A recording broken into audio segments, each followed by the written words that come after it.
आयुक्तालयात बऱ्याच ठिकाणी मोठे मोठे प्रोजेक्ट्स चालू आहेत। मेट्रो असेल, समृद्धी महामार्ग असेल, मर्जिंगचं काम असेल, विविध ब्रिजेस बंद केलेले आहेत, त्याचं डेव्हलपमेंटचं काम चालू आहे। तर या ठिकाणी बऱ्याच मोठ्या प्रमाणात आपल्याला वाहतूक कोंडीचा सामोरे जावं लागतं। त्याचा त्रास विद्यार्थ्यांना होऊ नये यासाठी आपण पूर्ण क्षमतेने आपला एक्स्ट्रा मॅनपॉवरही आपण टाकत आहोत। तरी पण त्याच्यासाठी स्पेशलाइज एक 54 रायडर्सची नेमणूक आपण केलेली आहे की प्रत्येक विभागात 3 रायडर्स जे असतील त्यांना आपण अलर्ट मोडवर परीक्षा केंद्रावर पोहोचवण्यासाठी ठेवलेला आहे, ज्याच्यात कॉल येतील आणि त्याच्यात संबंधित विद्यार्थी किंवा पालक त्याचं लोकेशन शेअर करतील, लाईव्ह लोकेशन। त्या लाईव्ह लोकेशनवर आपले अंमलदार अधिकारी पोहोचतील आणि त्याला तिथनं त्याच्या परीक्षा केंद्रापर्यंत सुरक्षित आणि वेळेत पोहोचवतील। सर किती रायडर्स आहेत एकूण?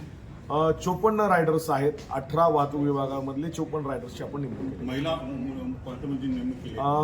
गरज भासल्यास तसंही आपण त्याची नेमणूक करण्याचा विचारात आहोत, पण आपल्याकडे महिला अंमलदार त्या संख्येने नाहीत, त्याच्यामुळे थोडंसं ते होईल की नाही याच्याबाबत साशंक नाही। सर अवजड वाहनांसाठी काय नियम? अवजड वाहनांसाठी आपण स्ट्रिक्टली त्यावेळेस पीक पिरियड्समध्ये त्यांच्यावर प्रतिबंधात्मक कारवाई करणार आहोत।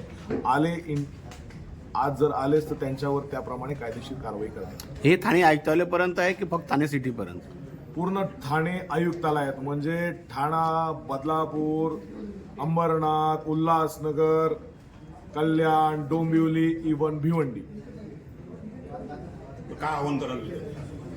विद्यार्थ्यांना आवाहन करेल की आपण वेळेत घरातनं निघा आणि वेळेत पोहोचा।